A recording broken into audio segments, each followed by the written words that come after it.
That would be definitely, আমি social মিডিয়াতেও দেখেছি যে লাইফে আপস অ্যান্ড ডাউনস থাকে, নিজেকে অ্যানালাইজ করাটা খুব ইম্পর্টেন্ট।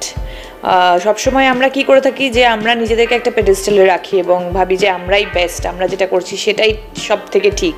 নিজের ফ্লসগুলো মানে বার করাটা আমার মনে হয় খুব ইম্পর্টেন্ট একটা কাজ।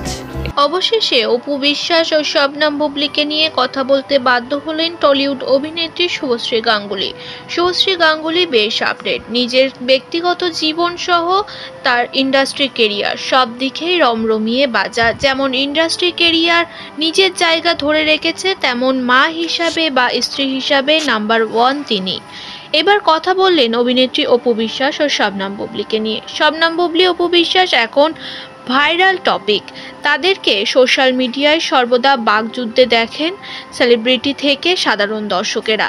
তিনি জানান, এগুলো যারা করছে তারা একদমই ঠিক করছে না, নিজের দোষটা দেখুক, তারা নিজেদেরকে জাস্ট করুক, তারপর কাউকে নিয়ে কথা বলুক। দুজন দুজনের সঙ্গে সর্বদা কাদা ছোড়াছুড়ি, এগুলো ব্যাড এফেক্ট ফেলে মানুষের মনে। তাদেরকে বুঝতে হবে তারা বিনোদন জগতের মানুষ, তারা ব্যক্তিগত ঝামেলা সর্বদা সামনে এনে মানুষদেরকে ব্যতিব্যস্ত করতে পারে না।